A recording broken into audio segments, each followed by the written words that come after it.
Afinal, a correção da redação do Enem mudou ou não mudou? Mudou sim, e eu vou te explicar por quê. Mas antes, já trata de deixar o seu like, se inscrever no nosso canal, deixar aquele comentário bem galera, para que essa informação seja pulverizada, para que muitas pessoas tenham acesso a isso e também para dar aquele talento, aquela moral para esse canal. E sim, meu povo, a correção da redação do Enem mudou e mudou em muitos critérios. Aliás, todos os anos, o processo de correção da redação do Enem passa por mudanças para que se padronize cada vez mais, para que essa correção se torne cada vez mais justa, porque são milhões e milhões de redações para um universo de 5, 6 mil corretores. Só que em 2024 a Sebrasp veio com uma voadora nos peitos da gente. E antes de dizer para você o que foi que mudou exatamente, eu quero te mostrar isso aqui. Isso aqui é um gráfico que foi publicado pela CNN e os dados foram compilados pelo sistema SAIS, né, o sistema Arid-Sa. E ele trouxe a evolução no número de notas 900 mais nas últimas edições do Enem, de 2018 até 2023. E o que a gente observa aqui é que há uma curva ascendente. O percentual de notas 900 mais só crescia de um ano para outro. A gente foi de 2,7 em 2018 para 10,7 em 2023. E em todos os anos isso se repete, exceto em 2024, quando houve a mudança. E tá aqui, ó. Em 2024, esse número foi para 6,4%. Em média, mais ou menos, gente, eu não sou de exatas, mas é em torno de 40%, a queda de notas 900 mais. Então, como não houve mudanças? O que aconteceu para uma queda como essa? Há anos isso não acontecia, mas de repente aconteceu. Os corretores se tornaram pessoas ruins, as pessoas perderam a sua capacidade de escrever. O que aconteceu? Mudanças na correção. E a cartilha da redação do Enem 2025 foi publicada recentemente pelo INEP e pelo Ministério da Educação e só confirmou isso.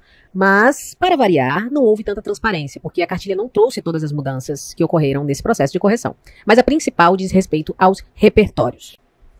E aqui está a cartilha, a famigerada cartilha da redação do Enem. Essa cartilha ela traz orientações sobre como a correção da redação do Enem é feita, as competências, os critérios avaliativos, ela traz redações exemplares também, e todo ano isso sai. E esse ano a gente se deparou com isto aqui. Cuidado com o repertório de bolso. Sim. O repertório de bolso, basicamente, é aquele repertório que você tira do bolso e aplica aleatoriamente em qualquer tema de redação. Durante muito tempo isso deu muito certo para muita gente. Mas aí começou a ficar feio, começou a chamar muita atenção e a banca, a Sebrasp, falou, chega! E agora o repertório de bolso, ele é punido em 80 pontos na competência 2. E basicamente o repertório de bolso é aquele que é jogado, ele é sacado do bolso e jogado aleatoriamente na redação, sem um desenvolvimento, sem uma contextualização e sem uma pertinência, ou seja, uma ligação, uma conexão clara com o tema. Então, se o tema é sobre saúde, o seu repertório precisa apresentar uma clara conexão com esse assunto, saúde. Se é sobre educação, a mesma coisa. Mas o que vinha acontecendo com muita frequência? É um tema sobre valorização da herança africana. O que a pessoa vai trazer? O mito de Sísifo, lá da Grécia. O que tem a ver uma coisa com a outra? Ou o tema é sobre registro civil.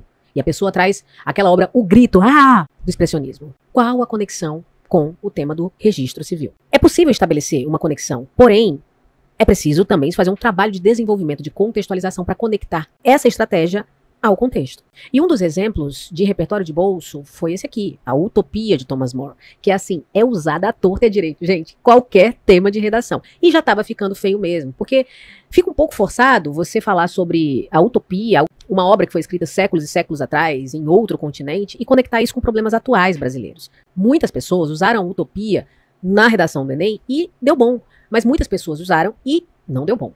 Existem muitas discrepâncias, muitas divergências entre os corretores na redação do Enem. E nem todo corretor entendeu as orientações.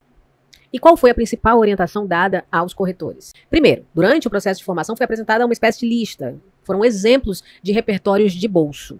E aí a galera colocou Utopia, Instituição Zumbi, do Bauman. Falou, olha, gente, isso aqui é exemplo de repertório de bolso. E muitos outros. Mas o que muitos corretores entenderam? Então quando apareceu um repertório desse é para eu tirar 80 pontos. Entendi. Mas não. A orientação é, isso aqui, são exemplos de repertórios de bolso, tá? No entanto, se vocês se depararem com esses repertórios e esses repertórios estiverem contextualizados, desenvolvidos, ancorados ao tema, tiverem um uso produtivo, por favor, corretores, não tirem ponto. Mas muitos não ouviram isso.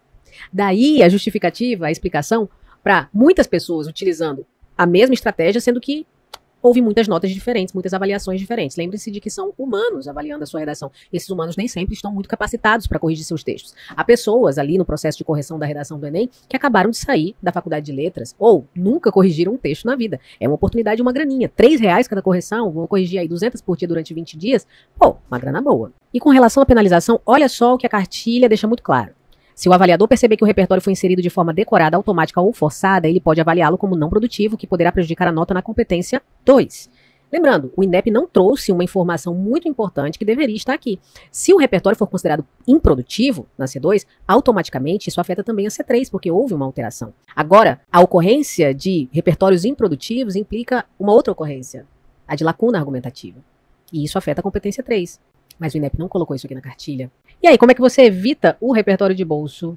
Vou usar as palavras do INEP, do Ministério da Educação. Escolha referências específicas que tenham realmente relação com o tema. Não força, meu amor. Inclusive, uma outra nomenclatura para repertório de bolso é repertório forçado. Então, abre mão, larga a mão daquele repertório que serve para todos os temas, daquele modelo pronto que serve para todos os temas, porque pode dar certo, mas também pode dar muito errado. Lembre-se de que houve uma queda brusca no número de redações de 900+. E se você busca aprovação em um curso muito concorrido, como medicina, por exemplo, você não pode aderir a essas estratégias loucas, a essas fórmulas mágicas.